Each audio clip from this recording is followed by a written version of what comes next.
My people, random Katok Thursday katuje katumalo kuva ku off road naye munyumiro ka view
Nabagamba teya kutwala teya kuvimba. Baby girl, you will rock with me. When you're on my side, what's them tell my people? Got to the off-road, tandika broadcasting mu butongole.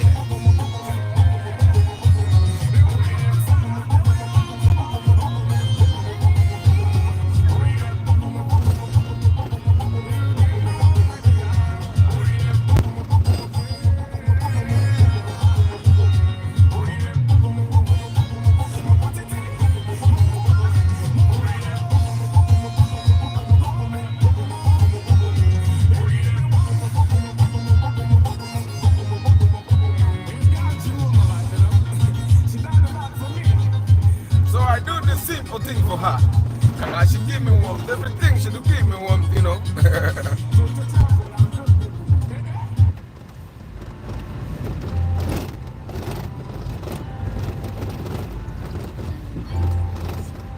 What?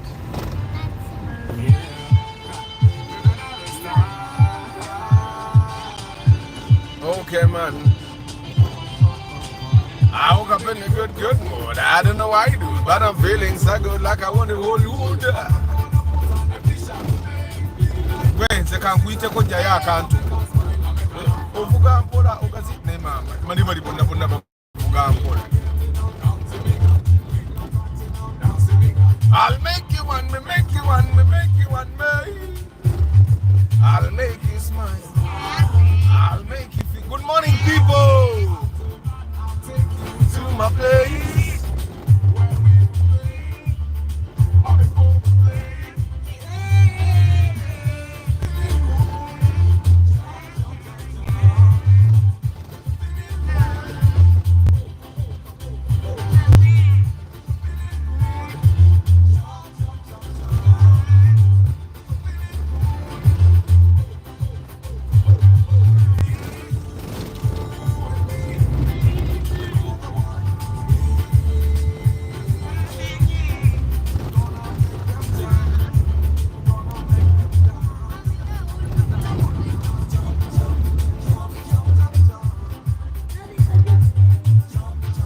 My people,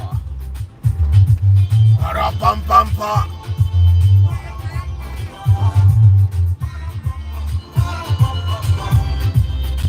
Checha Yanga.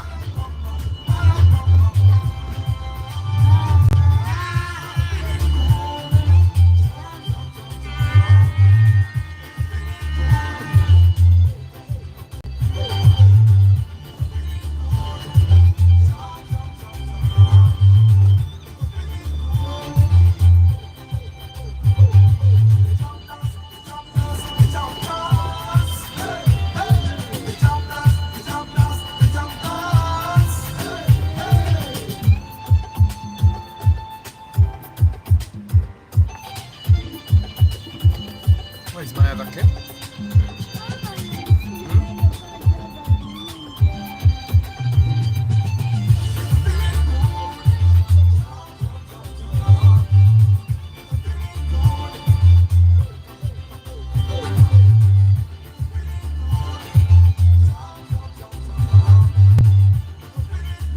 Nayaka fufu komu karabie. Atwande tuina wocha kora tuina kugumikiriza paka kuwulira bubi. Nenga how are you my people? Mutegedde gye twayise leero. Oba mwabuzedda. Mwabuzedda nga oza bwabagambye. Naye nze mmanyi we tuli. Nenga how are you my people? Today is Random Car Talk Thursday and I want us to talk about Kigeges. Kigeges. The one for taxi. And ono wa market msiseko. Market tesini kamanyo. Mugezi akadumula akatwalidde mu kaveera. Alade mu kaveera ka green. Gwa mulabo olowooza alina byagenda okugula kumbe agenda kugula mafuta. Akanjira avuga buvitizi. Nini bana abasirikale bonna emmotoka ebafiiriddeko tebasobola gisinduka gizza bbali.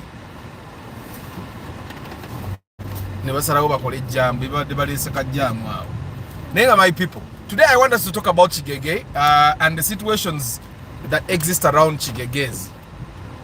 Now, one thing is for sure, a majority of the times when you want to buy Kigeges, you're definitely looking at business. Either you're looking for a school van, shuttle, or you simply want to enter the taxi business, right? But there are so many technicalities that are around Kigeges business that probably I think we need to discuss before the rest of you decide to go and decide to go and buy Kigeges. I think I used the half tank of fuel nga tunoonya Kigeges. Nemmala nensoka nenchivako nengaka tusoke tuddeyo twebake tulabe olunaddako kati simanyi oba tunaddayo leero oba nkya nengasazeewo tusoke tukiwummulemukko. Right now, I think the ideal budget you should have going on omuntu ayagala onoonya Kigege nga togenda kutandika kunyiiga onoonye emmotoka onyiiga ojja nyiigira mu katale bw'otanyiigire mu katale ojja kunyiiga after the katale because that's what happens and so many people have experienced this. Yesterday bwe twabadde mu katale I realized Kigege gye twagula $2,260,000 ku bulungi bwe yaliko guli gwali mukisa gwa mwami oyo. And I realize sometimes ebintu ebimu bwe tubyogera abantu bayinza okugamba ate oyogera bwogezi biki mwe bagayi eri emmotoka mugiraba eyo Kigege gye twagula. I posted it and some people said no kati mugula bibi biki. I remember some of the negative comments, but after going back to the market looking for a Kigege of 26, one thing I can tell you, emmotoka eyo twalonda manye onuli ekyapa manyago. That's what happened. Kansoke manuvaringe wano.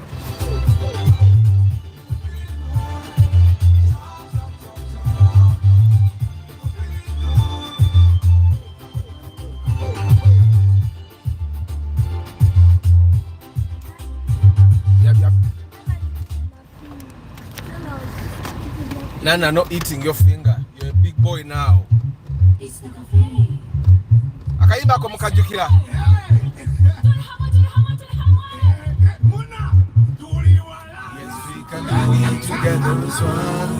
Temwera bila kwegatta baba. Si kwegatta kuli okwamwe. Like what you do. Mnyankoro mulira.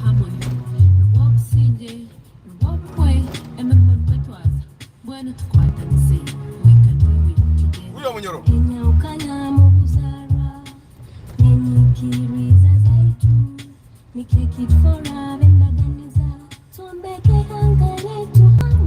Yes, we can do it together as one. We can do it together as one. Uya, mukukola tuyombagana tulwanagana tusojjagana naye tukwatire wamu anti agali awamu gegaluma ennyama. So we can do it. We can do it. Yes, we can do it together as one. We can do it together as one. Muna, nataka jitembeli. Jitembeli. Bana, tuli kuchiona. Tuli mukatale. Where the highs and lows may be there, the fights may be there, but when we get together as one, we can do it.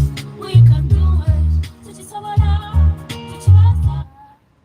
Sinababuuzaako bannange. Antonio Random Things, Muyombya Mark, Mugalasi Joshua Miss Farm Travel Live Vlog, Frank Promo 2, Tusime Eddie, Bukenya Abi, Oza Monsatu Louis, Nathan Kavuma Farouk, Ronald Muchwa, Abdur Nasa Matembe, abera Merenio, abera Gen Z, ayina erinnya ly'aba Generation X. Eka abayita Generation X bali abatusookawo. Nathan, of course, Wabuye Nelson, Musema Saddam, Dennis 12, Sebugwao Medi, Lukwago, Arthur Monrad Kemomo, yes, Edwin Mugerwa, and Paul Semba. So, guys, ekintu ekiri around any business car, I've realized, and I used to not be the superstitious type, but I've found that the one thing that you're going to want to do bw'ogenda okugula a business car, and I've found that I think it applies literally with all businesses. When you're going to buy a business car, you don't want to, majority of the time, tell the people that are closest to you. You don't want to open up to so many people because that makes you very vulnerable. Omanyirwachi. Most of the time when you tell people njagala kugulawo boutique, nogenda nogamba abantu bobomanya abalina zi boutique, nogenda nogamba bachalibo abasuubuza engoye, that's going to make you very vulnerable. Chitya, everyone is going to start plotting how to take advantage of the situation, how to make a killing off of it, how to make some money off of it. And sometimes omuntu oyo agenda kukola akasente katono, naye akasente akatono kagenda okukola kagenda kufiiriza katya akasente akatono kagenda okukola akaseera ako ye kangi kugwe katono because you are spending a big chunk of money. Okitegeera abantu abamu ojja kutuuka nga gwe wennyini otyamu okugaana like mbeera nyinza nti obutagula ku muntu wange oyo. You guys have been through that situation, and I think it takes a little bit of exposure and takes a little bit of a hardening okugamba nti kati sijja kugula ku muntu wange oyo. Nti abantu abatuli okumpi ebiseera ebisinga they are the guys that actually take advantage of our situations. Okitegeera. So I normally have found that bobanga you're going to buy something that has to do with business, you don't want to really engage the people that are closest to you. Ebiseera ebimu nabo baba tebamanyi naye mu butamanya bwabwe ate gwe oba omanyi bamanyi because ebiseera ebisinga baba balina experience ekusinga. And this the easiest example that we can use is for you guys that have probably constructed and then you try to use engineers from your family. Okitegeera right? Ebiseera ebisinga people have been disappointed from there because okuza olaba omuntu ono ng'ali mu construction ng'olabira ddala byakola abimanyi. Okitegeera, and then all of a sudden gwe bwajja ku ewuwo n'ayonoona bwonoonyi. You get it? And that's something that's going to cut across. So this is something that I realized that majority of the time when you go out ngogenze, I'm going to look for this, I'm going to use as much logic as possible. I'm going to have as less emotion in the process as possible.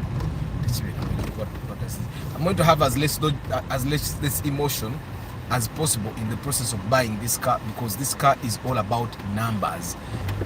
Omuntu agenda ogula emmotoka ya business, bw'oba ogula emmotoka yo yakwevuga, you can have a bit of emotions engaged there because you're going to be driving this car anyway. You. So you want to drive a car that you're comfortable with, the car that you're satisfied with driving and all. Which take it.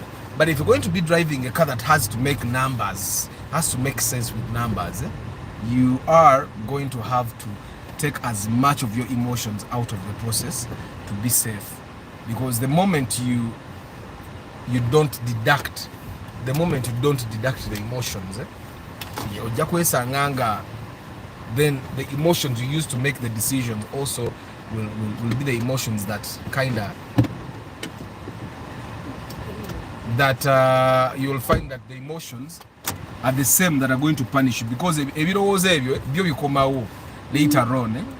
Emmoroka ekisooka, yesterday I had a conversation with someone who bought a car nga mulwadde ngali nga mulwadde teyaliyo to make the decision themselves, and I think somehow omuntu gwe yeesiga bambi n'amutomeza. It's a very terrible thing. Okitegeera kati nga bonobeera bambi ng'oli mulwadde n'ogamba emmoroka ye ejje njirabeko. Emmoroka gye baguze ku olwo lwennyini teyatuuka na kutuuka ku ddwaliro we yali akugirabako n'ekuba engine. Of course that's what they told this person, and it's really terrible. Kakitegeeza ki nti ebiseera emu omuntu ono yali ayagadde okugula emmoroka ebbanga ddene, kati n'akibeerako nti ne bwe yalwala yagamba kangule emmoroka eno mugende mugindeetera ati siti njirabireku wano wendi, and the car did not get there. Sit down and behave. Yeah. Bridget Kakai, hi. Chris Fitness, how are you? Charles Sebaduka, hi. Abala babuuzizaako. So ekintu ekisooka, and this is something that I've been kyenalwanako nerulira ekyagana Buganda twali tugula eri Kigege yasooka. Nalwana nnyo tufune Kigege etagenda mu kikuubo. Emmoroka etagenda mu kikuubo ebeera ne advantages eziwerako nti first of all eba tepambanye makubo mangi. Manye emmoroka ezo eza taxi. A taxi kati, I can give you an example. Yesterday Nzenga Arthur, I think I drove about 100 and something kilometers yesterday. Let me see. Tuinako kilometer mekakati. Yesterday mukunoonya obunoonya emmoroka twavuze kilometer nga 9. Kina nsanvu zabadde 7.5. Okunoonya obunoonya ki? Wait zabadde 14. Twavuze kilometer 7 nga mu 8 yesterday okunoonya obunoonya emmoroka. And eventually I just switched off the number. You know what? Let's just go and relax and then come back tomorrow and make and look at more options and probably make a decision. I just want to make this decision in the morning hours so that in Kore ebirala. I partly take the blame because budget ya fail. The thing that is disturbing us right now is that we are going back and forth. Let me tell you what happened yesterday. The first place where we went to see the cars, twasanze motoka mbatize. And abatamanyi kubatiza kwa moroka is that Arthur can buy a car that is on UAM, for example. When Arthur buys a car that is on UAM, and he goes ahead, buys a number plate, buys credentials, gets a logbook, gets a number plate of a car that is on like UBJ. And then Arthur goes, cleans that car up, removes the number plates, and then brings the new number plates. Katemoro kanefuka UBJ all of a sudden. Now, there are so many of those cars that are like that. Nadala mu Kigege ne mu moroka endala jebiri ne bwebera kibina ne bwebera 10 jebiri, especially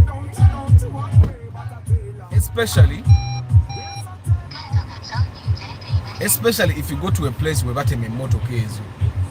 If for example you want to buy a RAV4 and then you go to a place where RAV4s are webazitemera kale, a junkyard where the RAV4 parts are sold, where RAV4s are sold for parts, you're definitely going to get a RAV4 that seems newer but it's old because it has been worked on.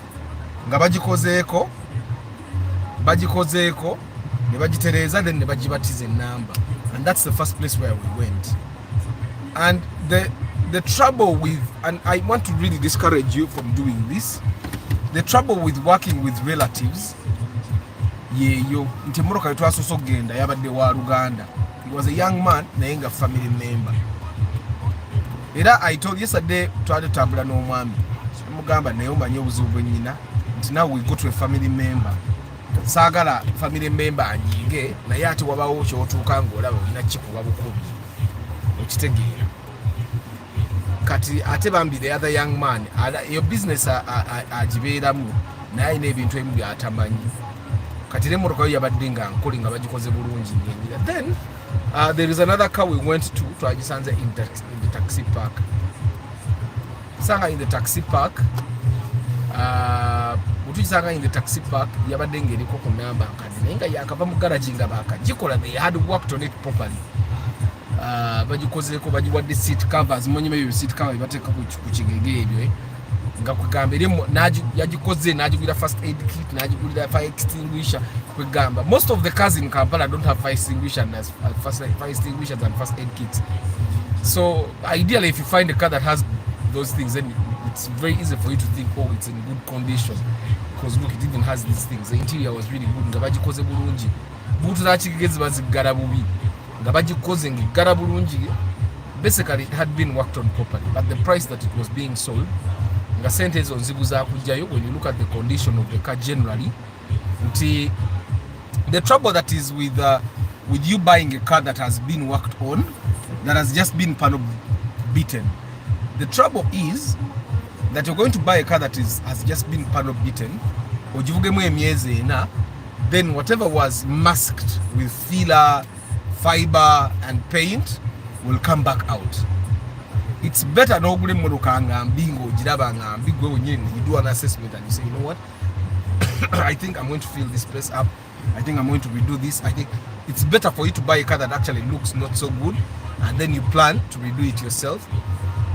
It's better than you buying a car that has just been panel beaten. a car that has been panel beaten has a lot of downsides.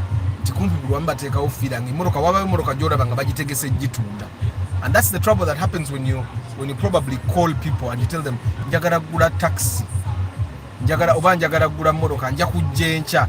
That's why normally when people call me and they say Athan Nonyezaka, I tell them me I don't look for cars like that. I've bought cars for so long for me to that now I know that when you tell someone njagala gula moroka ngenda kujangule motoka encha akutegeka emoroka bagizizika bekuba genda kutuninga mu yingi ne bagituninga bekuba kwata mu gearbox okitegeera bekuba kulega mu clutch ne bagirega mu kugamba gobojja wano okutesting emoroka olwokuba bakwetegekidde ebizibu oba tojja biraba okitegeera nti omuntu akuba amasimu n'agamba bannange emoroka yo ikizibu kikyeyina mugenda bakitereezeemu and you know mechanics can work transnight nti emoroka basobola okugenda ne bagikwatamu n'aba mechanic emitwalo 3 asobole gugikutomeza. That's why normally I tell people the day we buy the car is the day we start looking for that car. Bwoto bwofune emoroka ki bwoto bwofune emoroka ennungi, the day you buy the car is the day you look for the car. You don't call someone a week before and you tell them nonyizayo Kigege nnungi. That's not how they look for cars, especially the commercial ones. If you do like bwokola bwotwe bagenda kuzizika kati namwe abagenda ogula emoroka, probably you're going to buy a car this week. Don't call the broker and prepare them. Don't call the broker and prepare him. No. Wake up one morning and say olirudda wa muzeeyi ndi wano ogende ongambe njagala moroka eno neno akuba amasimu awongo omulaba okitegeera akuba amasimu ng'omulaba abakubira abagayi bannange njagala moroka eno neno ne agirina eri wano. Then so that you go and check emoroka mugikebera there and then chobola emoroka bazigulira ku kubo emoroka bazigulira kuki ne bwogenda mu park emoroka eziparkinze mu park ezisinga tezipambana nti akera ku macha nnyonnyo n'avuga emoroka ng'obudde bukyannyogoga bw'eba ekyamuka n'agiyingiza park n'akwata ennamba okitegeera n'afuluma route emu bweze emoroka endwadde era ziripotinga sente entono because emoroka already erina ebizibu byayo. So reporting a sente ki reporting a sente entono. So ne wabavuzeyo route emu n'amaana avugira mu town we katyo. Yesterday we saw a Kigege. I'm surprised people survive in Kampala that way. We saw a Kigege which was in very good condition. It was a UBB. Nenga ikepa probably million 3 million shillings police receipts. And then apart from the police receipts, the guy was driving, he didn't have a permit. And majority of the police receipts were driving permit. And then the car itself did not have a PSV sticker. PSV is that like license that allows you to drive passenger. It's passenger service vehicle, the passenger service vehicle license. It did not have PSV. Third party ngatekuli. Nenga nungi. Nenga noli ajivuga. Okumanya moroka yiye abadde mu mbeera nungi. Ku receipts zonna ze twalabe there was no receipt of DMC. But the receipts were the normal receipts that taxi guys get. Blocking the road, trying to load in a place where you're not supposed to load, driving, lack of driving permit, driving a car that has no license. You get it? Those were the things that the police receipts this guy had. Which together.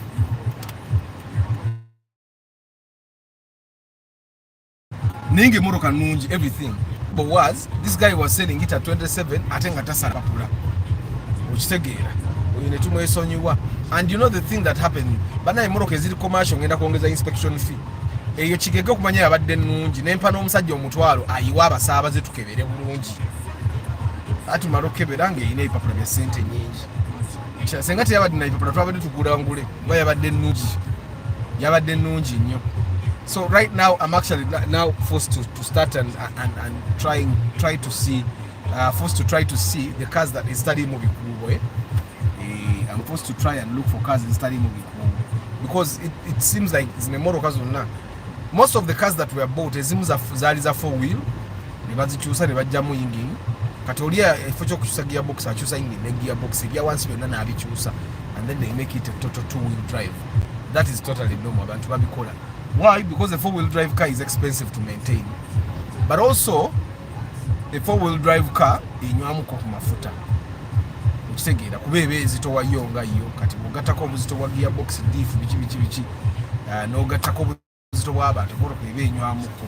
Then the maintenance also of 4-wheel drive is kambeere mmoloka ntono. 4-wheel drive cars are expensive to maintain, to keep on the road so if you're going to be buying a car, that's probably one thing that you have to always remember, that if you buy a 4-wheel drive car, just know it's going to be expensive for you to keep on the road. You see, normally when you're driving a normal car, it's the front that is expensive to maintain. But if you buy a car that is 4-wheel drive car, the cost that you put in the front is the cost you'll put in the rear, sometimes even more. Why? Because you know how a 4-wheel drive car makes decisions both in front and behind. That's the best way I can explain it to you. Chiringa ente omuntu atambuza amagulu abiri gokka. Kitegeeza omuntu atambuza amagulu abiri, if they walk on foot, they can get in church on only the feet. But if you are moving with all your limbs, you walk with the legs and then you move with also the hands, it's very possible for you to get in church or envunza on your hands and your legs. So that's what happens with the 4-wheel drive car. You can get envunza on the rear and the front wheels. So the maintenance is the same, sometimes even more. Then it's 12 hour you. Baptizing is most commonly in commercial vehicles. Twahawarakira kyekiriwo.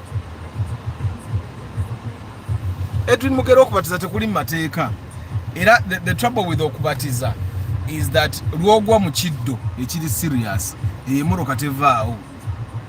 Kubebanga enzibe bagenda kubuuza ha number plate wagijjawa otegeera frame wagijjawa because it's not allowed to change a frame. So what happens with the kubatiza is you're getting a frame of another car and you're putting a number plate of another car. That's not allowed anywhere, even with small cars, even with motorcycles.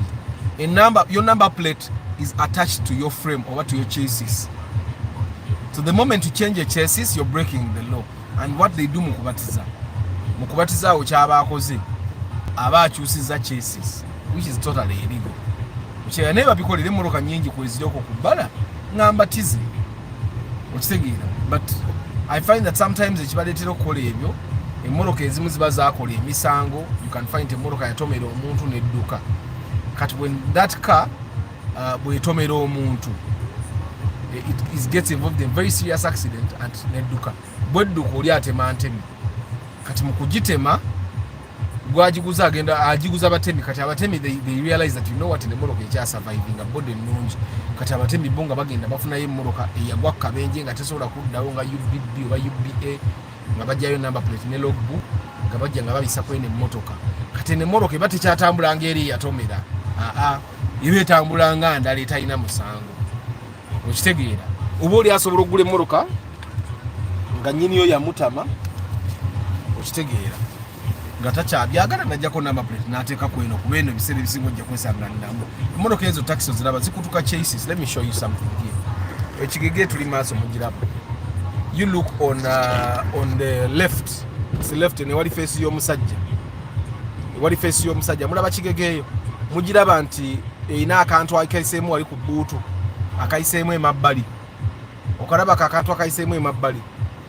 Eryo ttama terina kuyitamu. When you look on this other side, kote kayiseemu. Akeeri kayiseemu. So it's because kati waliwo ewayatika ewamenyeka. Kati ettama eryo teriba ttama actually oba kiba hips nezizimba. That's not how a taxi is supposed to be. Okitegeera okirabye. Kati ero jagenda okwesanga nga bw'ogula bbuutu awo ogenda okulaba wano wansi wano ng'ewali ettaala ojja kwesanga nga awantu awo wayunge. Naye nga wayunge ng'era wamenyefu. Actually n'eno side nayo kyagaziwamu. Even this side when you try to look rapate mujjera kulaba this side ene watali face ya musajja naye waagaziwamu waliyo ekintu ekyagaziwa. I don't know if you guys can see now against. Yeah, but there are so many things that we check with the Kigeges to make sure that emmoroka eyo tegenda kusumbua. Okitegeera. And era commercial vehicles ezo ndo the inspection ejjayo kulinnyamu. Ejja kulinnyamu. because with the commercial vehicles it's very easy for Arthur to spoil his reputation. Commercial vehicles zikola nnyo. FJ Cruiser yo mugirabye kale tuyinza okuba tuli wano nga teri comfortable n'akatono ngeringa RAV4. Frank Promo taxi okubaamu ekikubo kyekiri ekikubo kya bbulu ekyo bayita ekikuubo. Kati bw'ogula Kigege etali mu kikuubo, of course you have to make sure that ekikuubo tebajjamu kijje nti ogula emmotoka eyo nga tebeerangako mu taxi. Emmotoka za taxi zitambula a minimum, because I'll give you an example. Emmotoka evuga Bombo ekola minimum 2 routes, evuga route 2. Bweba evuga route 2 eBombo waliwo kilomita 4, avugaana n'ava eBombo n'atuuka mu kibuga n'avugaana n'addayo ekyo 8, n'amaana n'avugaana n'akoma mu kibuga n'addayo ekyo 16. Okitegeera, at some of them do out to 3 routes. So what does that mean? Bw'aba avuze route 3 aba avuze kilomita nga 240. That's the minimum. Naye ate ebiseera ebimu agivuga n'agiwummuzaamu, ye bw'agivaamu n'agiwa munne naye ne munne n'agivuga. Okitegeera. Abdul Nasser eyinza obeera comfortable eyo, ne wano e Kampala mu binnya byawa neebeera comfortable. But anyway, kikimotoka tekiyinza butaba comfortable, kituuka okuba kirina suspension ey'omulembe.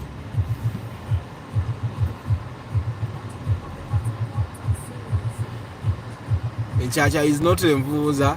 Nedda nti ngambye enkyakya n'envunza byonna bya affecting ekifo kyekimu.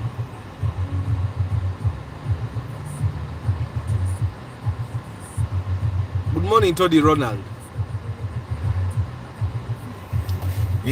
So but anyway guys, ogenda gule moroka eri commercial. Ogenda gule moroka eri commercial. Right now I find that emoroka zinendala zonna zonna eziri commercial. Okujjako ng'ogamba nti you're buying a shuttle for your staff. School van is a nyini for a school. A school van has never really been profitable. Baba zadde abasasula sente baba balaba mbakola mu sente. But a school van for most school owners that I know, they buy a school van as a marketing tool.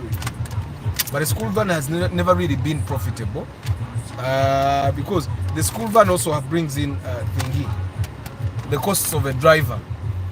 Then there is also maintenance costs.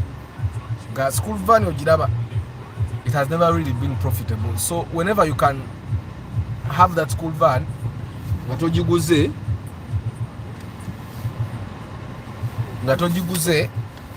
if you can lease it, it's even better. Kati omuntu yekata sobola kulizinga ye muntu owa Kigege agenda ovuga taxi oyo ayinza oba tasobola kulizinga oyo aba alina okugula. But as you buy, you need to really be careful. You need to really be careful.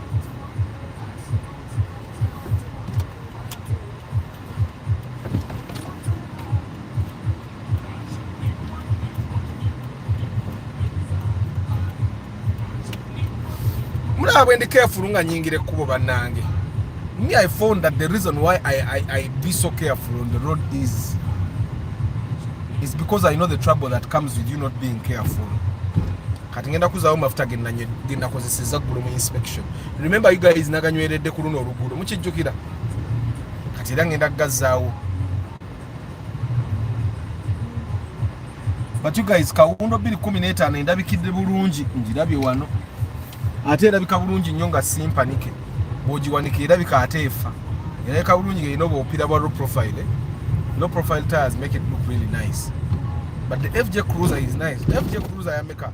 Jerishia Motors woli baba. FJ Cruiser yameka ng'omuntu ajja importing it.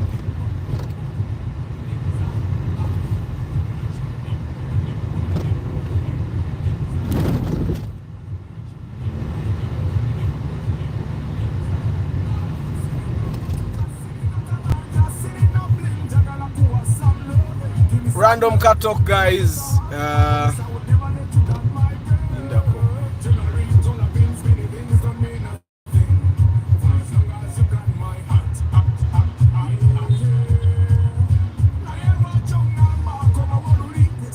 But I happen to think that the FJ Cruiser was not meant for the Japanese market.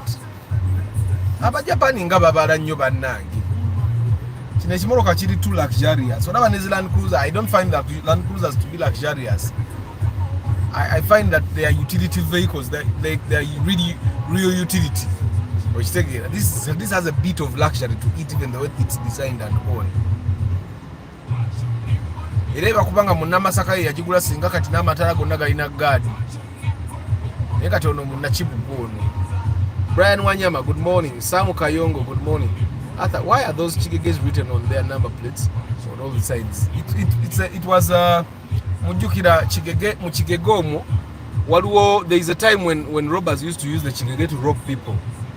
So it's a regulation that was brought so that if you rob someone, as you drive away, they can see the number plate of your car, because the numbers on the number plates there once ziba buba butono, they are small figures. So it's a regulation they brought to tell the taxi guys, write big letters, big numbers on your car, so that we can see the number from afar. So that it was meant to deter taxi drivers from using their cars for crime, because if you use your car for crime,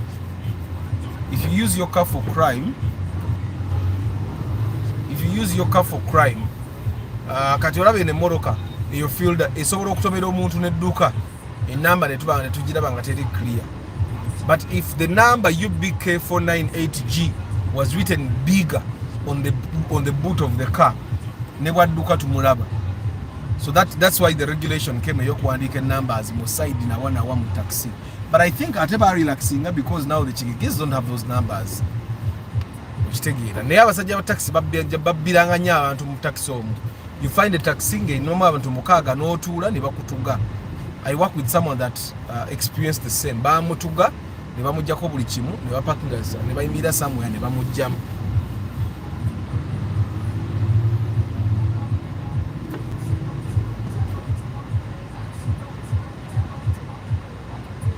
Hashimu abagambye the FJ Cruiser interior is bullshit, like a truck. Kati ate yo teba nze wa Arthur teba moroka. Me I want to sit in a car and I feel like it's sexy. Okitegeera. It's one of the reasons why I don't like some SUVs like the RAV4. RAV4, the old RAV4. The old RAV4, the interior is not good. Also the reason why I don't like Subarus. Subarus have very basic interiors. Like my car interior ya characteristics one. Interior nze yenyumire ebirala byonna saagala kumanya. I sit in the car and I feel good. Which say I don't want to sit in a car. Amara okuzaawo amafuta ge. Agenda okukola inspection za commercial vehicles, inspection egenda kulinnya. Kanjirowoozeeko.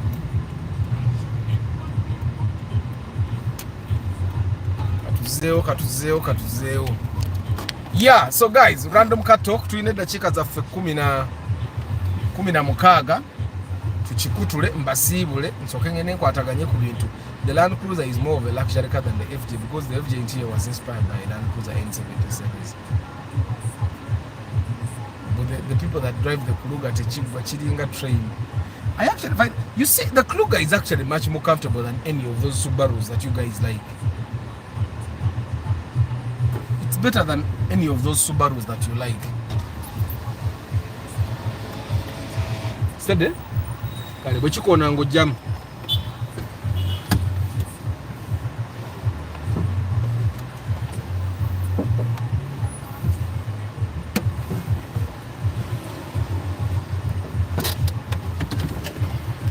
Njagala kulaba nga kidda ku 0 wano. Oli byakunkuba mpini. Omusooka ne kidda ku 0. Ekibala. Kale. The Kluger is actually a very, very comfortable car. That's the one thing that I can tell you. Kluger nalinjivuzeemuko. It's not as comfortable as we want it to be, but it's very, very, very comfortable. It's very comfortable. Emboroka ze nalaba eziri comfortable zezi Pajero. Banange Pajeros are comfortable. Pajeros are very comfortable. Kwa sababu mutagenda nyumbi between yesterday and today. Twayenjedde ate nga bwe tutambulira mu jaamu ng'ate tuli mu esi twayenjedde nnyo baaba.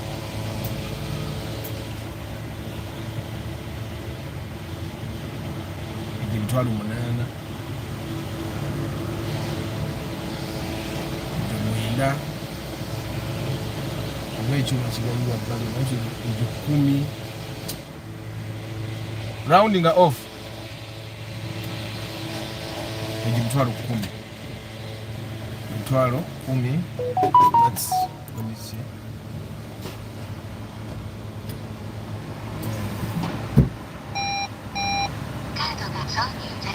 Nedi receipt ogenda GMP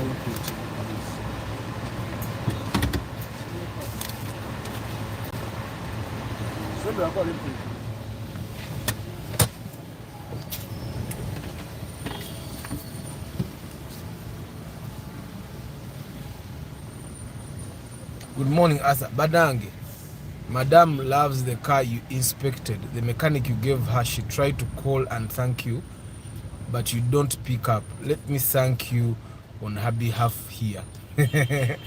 Olimba yankubirako madamu neyanziza nnyo bwaba musanyufu neyanziza nnyo.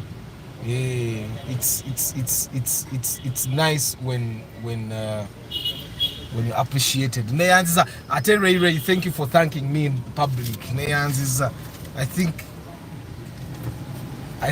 that I appreciate even more. Neyanziza nnyo.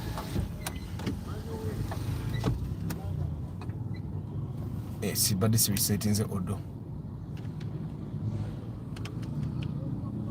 Hey, Arthur, where did you post the last Kigeges? Maybe you go to the community tab.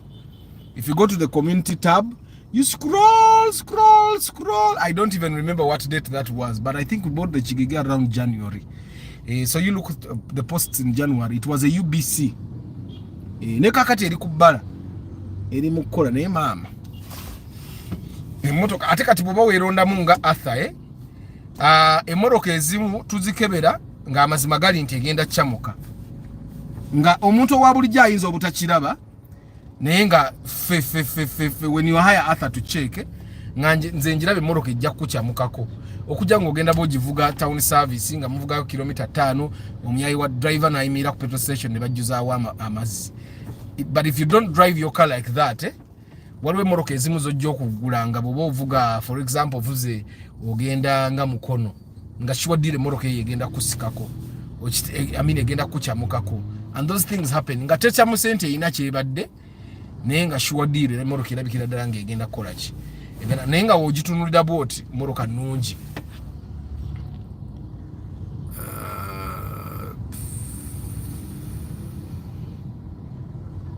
naye twagula emotoka ki guys munansonyiwa nkoyo okwekaza twagula emotoka ki nzijukiza what car did we buy Arthur, as I see Mitsubishi and Nissan are good in making interior and good shape but bad in engine. One thing I can say is their engines are not really that bad. I find that it's the technology that couples with these cars that is troublesome, and it's not troublesome that it's really that troublesome. It's just that the cars are not as common as the Toyotas. That I realized, if you play someone's music over and over and over and over again, people will start loving that music, and they'll even get used to the mistakes in the music. But music bwabanga jalumu na lumu, people baba tebamutegeera bulungi. Ne bwabanga ali perfect, people will not really understand it. I find that Nissan and the Mitsubishi companies basula mu marketing mu ntandikwa, and that is affecting them even now. The mechanics did not understand those cars because they were not exposed to those cars in the beginning. So I find that Mitsubishi and I think Mitsubishi makes the best interior. It makes the best comfort. Mitsubishi. Emotoka za Mitsubishi ziba nungi. Ate ne body na yo bagifaako nnyo abasajja ba Mitsubishi abo bolaba. Because their cars are really very. There's this Mitsubishi Galant, I think. It's a sedan, but it looks sporty. It looks nice. Na interior bogitula motoka eri comfortable. Mitsubishi Outlander to be comfortable. The Pajeros are very comfortable. What which motoka chibaita RVR. What which motoka chirachi Mitsubishi bachiteka mu engine ya chibina bachita batya. It's a very comfortable Mitsubishi, but still the engine will fail you, and if you want to continue driving that car, you have to put a Toyota engine, Toyota gearbox, Toyota electronic system. And yeah, but they do. I find that even VW and Mercedes-Benz have very good interiors, very good comfort, but still mechanics are not really used to those cars.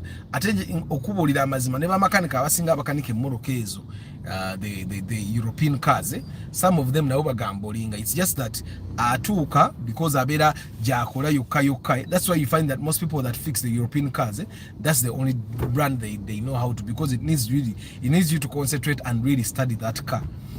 But even still, they are still getting trouble. Why? Either the spare parts are too expensive and tagala akole ku motoka nga spare wa million 2 yengo mwadde emitwalo 10 kakitegeza bwakola spare bwakola ku motoka spare naba million 2 na yajja kwagala emitwalo 5, which makes the car really expensive. But I find that those cars would ideally not be the worst. They would not be the worst if probably and you know those car manufacturers, like the European manufacturers, for them they feel, I don't know if this is what they feel, but I've seen the guys that drive those cars. It feels like the fact that spare is not available, then my car is exotic. The fact that you don't find fake spare parts in Nengate fake jari, even because I drove a Volkswagen, so I know that the fake fuel pumps are there. They also have fake parts. Aten nyingi. The fake parts are many. Rakubanti fake wa European cars, grade banungi ko kusinga fake wa Japan. Japanese cars have fake. European cars have fake. Yeah, Myombia Mark, there is the Mitsubishi Lancer. Ochitegera nayo nungi nnyo. There is a Mitsubishi Lancer. Lero budde nga buwedde yo mangu. Siba siwudde bantu bange. Naye nga gwagenda ogula commercial vehicle, I would advise bobo genda gula commercial vehicle, because that's a business. Omuntu agenda otandika business tajogera nnyo. That's the first thing. Tajogera nnyo. Omuntu agenda okola business tojogera nnyo, otherwise you become a target. You become a target, and majority of the time abantu ate betusubira nti bayitusanyukidde kati tebatusanyukirako. Ate bo banyiiga bunyiizi. Banyiiga bunyiizi. And ate bwanyiiga akatima bwe kazimba muli yeta kuyamba kokola decision nungi. Akuyamba kokola decision mbi. It's something, it has happened to so many people, and it would be very easy that when I tell you nti ogamba no Arthur Muganda wange tayinza butanjagaliza. Abantu abagaliza munange batono nnyo.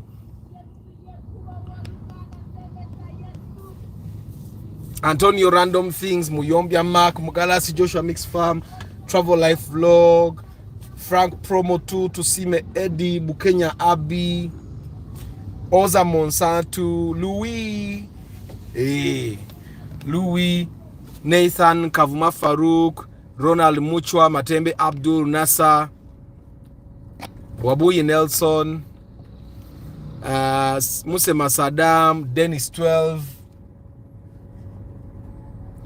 Lukwago Arthur, Morad Kemomo, Edrin Mugerwa, Paul Sema, Charles Sebaduka, Brigitte Kakai,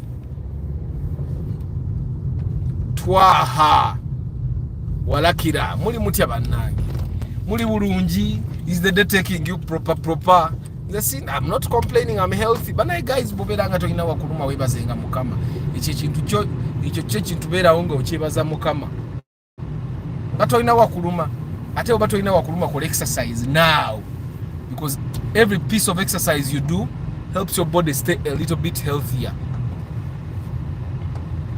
You want to stay healthier, do exercise. Bana abantu abali mulenia nga bagenda mpola. Kangene mweno leni agenda ne speed ya boda.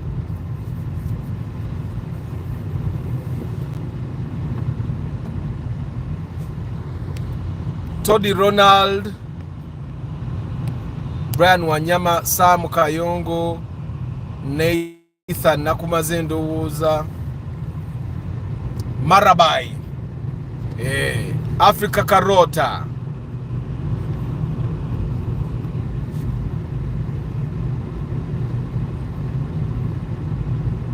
then the other thing probably that is we're buying a Kigege and all other commercial vehicles is that if you're buying a commercial vehicle, kule moroka nga bambi sente zo zijja kuvaayo senga bigana, because taxi, like any other business you try, if you're lucky it works out. Because like I did the math for you yesterday, if you buy a Kigege, you will recoup your money in 2.5 years. 2 to 2.5 years. I think it was 2 years. Boda year 2.5 gura mpya. Osegera, but Kigege in 2 years you would have recouped your car, your money, and then your car will still be healthy if you maintain it properly. So in 2 years, senga chigana.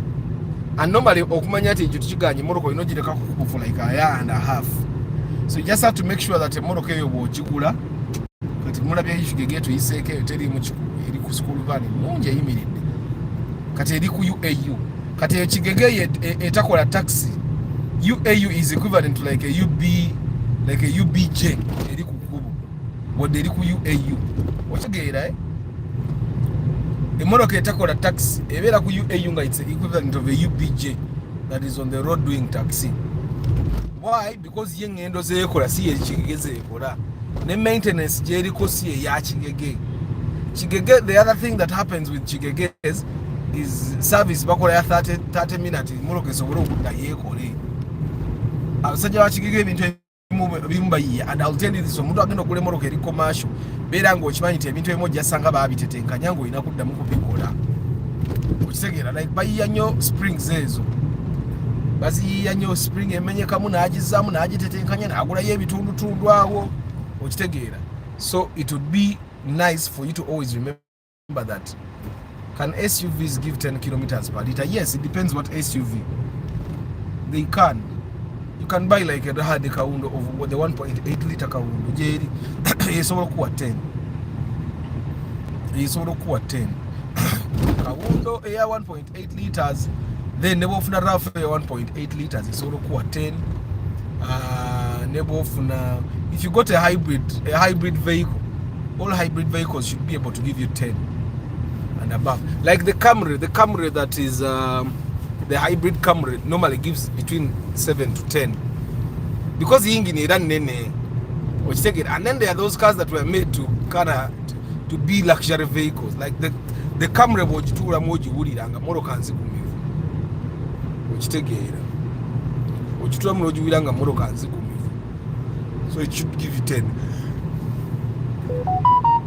Hani ya tukamba iravuga extingue mwa 10 kilometers.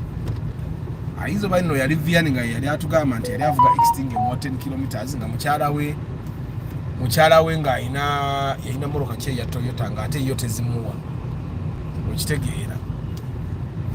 Yeah, but I think it also has to do with the condition of the vehicle, the maintenance history, plugs ziri zitya, air clean ekyuka D and stuff like that. Then it's 12. Oli gomba wali watya baba. Ata, I want you to make for me inspection from drive to own. Will you? Nze sina buzibu wonna I inspect. Naye ka drive to own ogenda gula moroka fo kulaba nga balina options wali ogenda ku drive to own ng'ongamba ku inspecting a moroka mu sente z'oba oyonoona zaabwerera ovuga buvuzi mmotoka yo. Okitegeera, inspection only makes sense if you have options. Inspection doesn't make sense if you're going to look at one car. Okitegeera, you have to have options. Nti nyina options zange nnya mutwagala tulonde esinga. But if you want me to inspect and you want me to inspect one car, of which drive to own doesn't really give you options. Is wogena kugenda mukwewula emmoroka eziri awo zolundamu.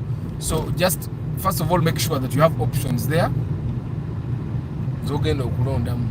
Ate na drive to own kasente akola kito kakagaseeko wali ku bbanja okitegeera nanga akasente ka inspection nkagala, but I find that ekifo kyokumpa emitwalo 45 ga inspection you add that kamane wali ku sente zo depositing, I find that you'll be safe. And drive to own togena drive to own ya motoka nkadde, drive to own genda mu ya motoka mpya, you stand a better chance if you go to drive to own where you're getting a bond new car.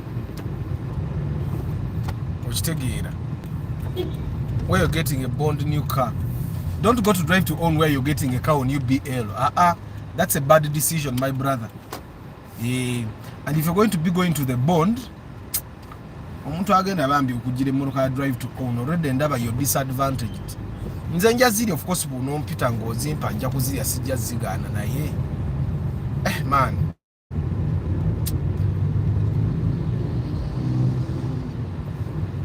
I'm imagining that nobody is doing drive to own nako emmoroka nganfu. I'm imagining omuntu agenda okuwola emmoroka abagikozeko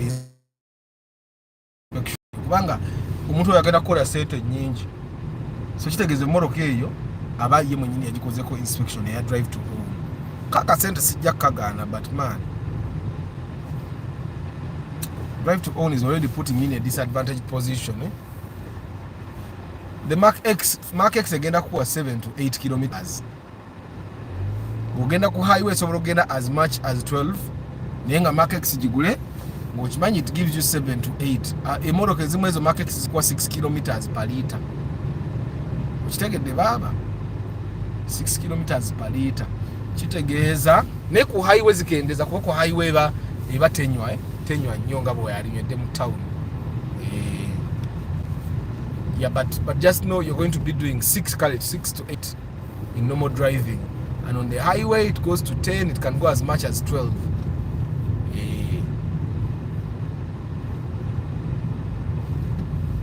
Kato Joseph, hi, how are you? Mulowooza sibasibudde bantu bangi, mulowooza obuddewo basiibwa primo wuno naye musiseeko. Bana guys, emmoroka muzivugire mu quarter tanka, mbabuulira mazima. Because whether you like it or not, you're going to buy that fuel. Okitegeera, whether you like it or not, you're going to buy that fuel. And if it's a car you drive alone nga tojazika muntu, giteekemu amafuta gabeeremu. Drive a minimum emmoroka girekenga mu quarter tanka.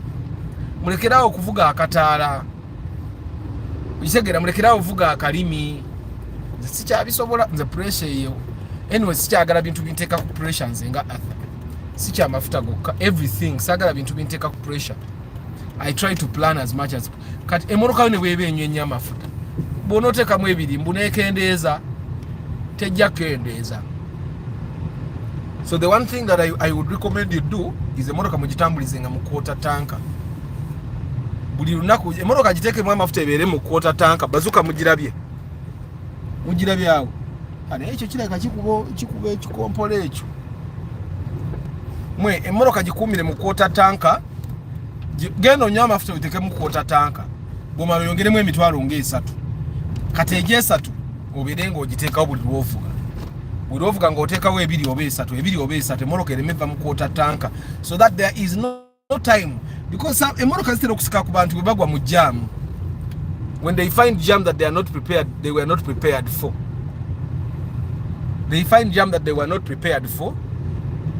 Then what will happen will be that emmoroka ate jam amanyi okuba bitundu nga tewali petrol stations, and that's normally the time that your car will run out of fuel.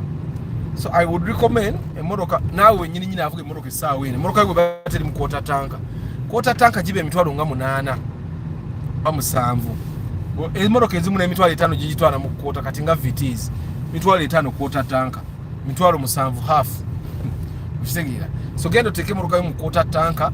Abalina emmoroka ez'obuti, the bars, those are 2 bars.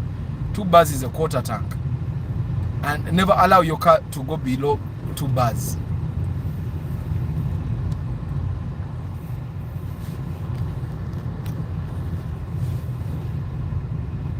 Amina chairman Zak chekiriwo muganda wange nakimoze.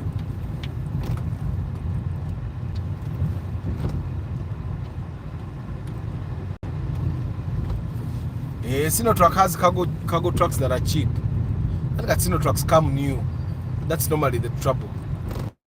Because like the Sino truck, tell them a million in Garusamv. Wait a million in Gavitan. One single Sino truck like this. In the level you go over say to me.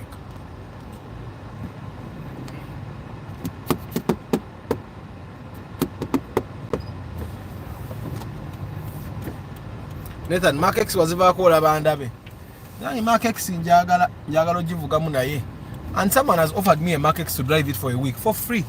Then Navigana Umtima Guagana. Jagala take a sente kanga when katekanga kakolachi. Gakavao.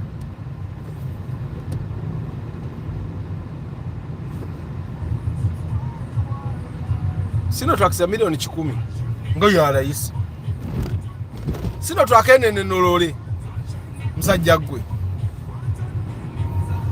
Wamanya abasajja abagula bo forward million 9.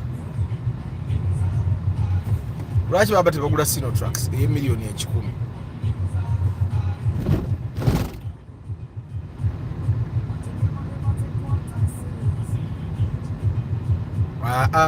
Lucky Mozo olimbye. Sino truck eyo teyinza baya million 10. Tekisoboka. Sino truck tesobola kubeera ya million 10.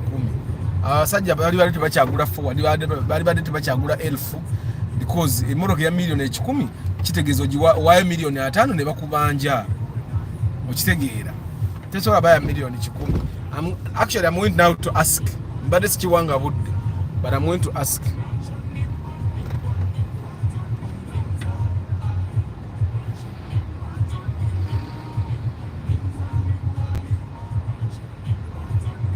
Byron, you buy a Subaru. You have Benz bireke. Buy a Subaru. Even if it disturbs you, it will not disturb you as much as a Benz.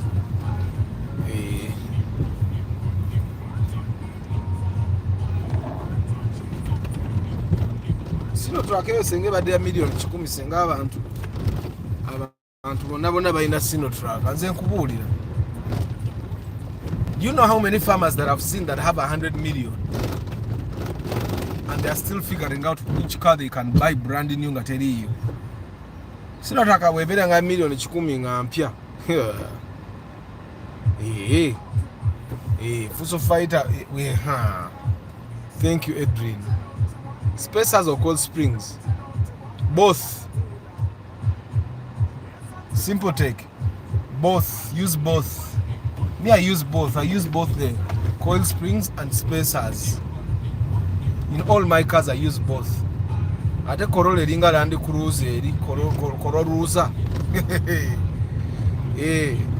Yekana ne kaundo wa omuntu abera avuga Corolla nga munine kaundo mu jam nga mwetundako nga piers. Box body ya 10. I'm going to ask Lucky Moze, I'm going to ask so that I'm sure. Oyinza okujja n'obugumya abantu.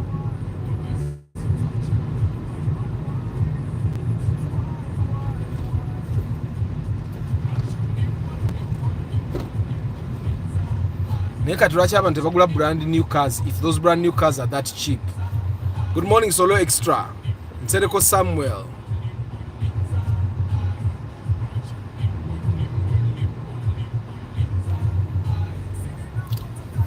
I'm going to let me pick an interest in the Sino trucks so that I compare the Sino trucks to these normal Mitsubishi and Isuzus that people buy. I want to compare them.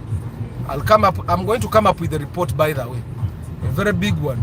The thing is, I hired a content manager, so don't worry, content is coming your way. The researched one. I would buy the newer any day if you're comparing it with the Rumion, because the newer gives us bigger space and also the Nua will retain resale value more than the Rumion. So I would buy the Nua any day. The only way you should buy the Rumion is if buying the Rumion is cheaper than buying the Nua, which is normally going to be the case. But if those cars are the same price, buy the Nua. I'm after gagenda gasigara gayongera mundu za kilomita ngemu oba 2. Okitegeera gayongera mu kilomita ngemu oba 2. Good morning Sebunya Emmanuel. Nicholas, good morning. Mbwate sino twake duka. Emoroka nno zonna zidduka. Emoroka ezo ziraba.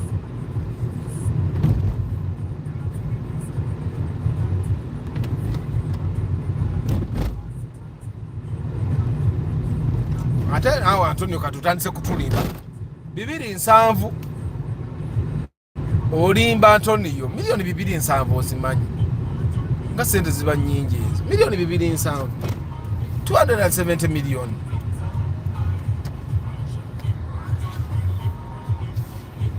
Sinotrack dampers are 200 to 250 million. Books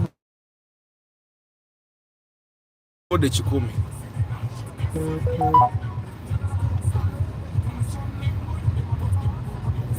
Subaru X jako kale kakali comfortable ako. Nione moroka eri ku UBP ne yazze muddo kugifuwa. Eyo Subaru jora bamaso bagifuye dda. Abanda bavuga bubiye Kampala wano. Eri ku BP naye bagifuye mudda. Bagitomeza biki.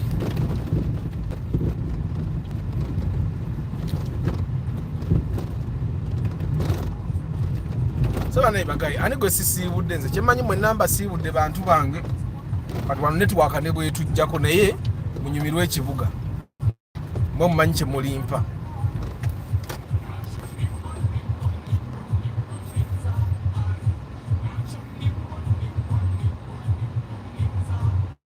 talimba naye kati elefu tipa bwe baya milioni 2.7.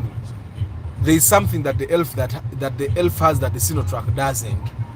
It can't be a coincidence. Kubanga ize moroka eze ziri commercial zote bazongeza musoro based on the year. Ize moroka eziri commercial bazongeza musoro based on the year. Zosobola no ku importing ekikadde. Kamini kupo kalaba. Kamini kupa maziga mere. Amina Nicholas.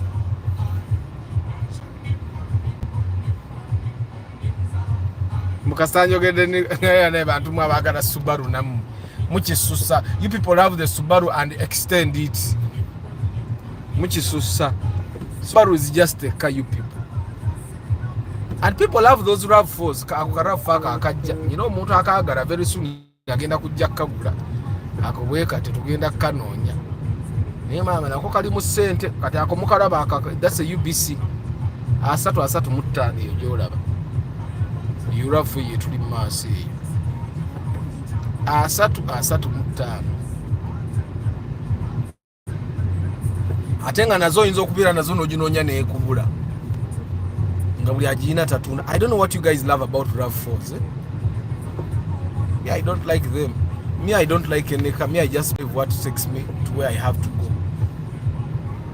Kati katinga that 35 million is about unde RAV4.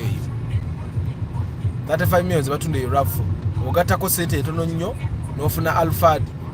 Ogatako sente nnyo nofuna Nuwa the SI. Ogatako sente nnyo nga bya bond naye oli omuntu ajanga ayagala eyo nga yafira ku RAV4. Nogarako sente etono nnyo nofuna X-Trail empya mu bond na X-Trail. Ate baziguze you guys have bought the X-Trails. You guys have. I really hope that we get some good Nissan mechanics that can work with what the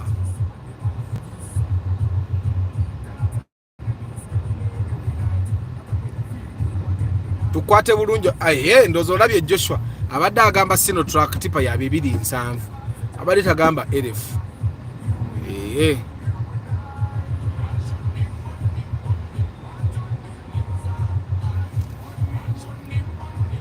naye ate if Sino trucks are 270, if you went and tried to get like the Isuzu brands as well, you'll find that they are also in the same budget, same price range. And pure. Because like now, ojja kwesanga nga forward ziri mu million nga 89.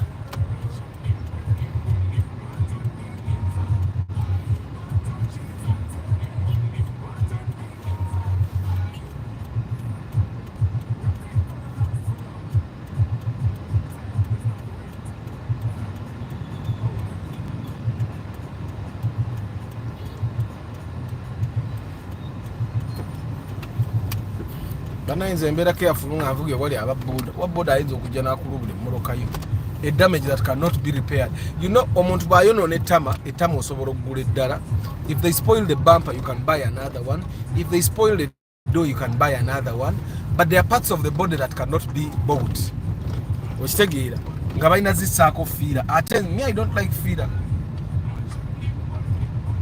because I can tell you for a fact that it's literally impossible for you to repair certain parts and they go back to the original, or they feel like the original and all that.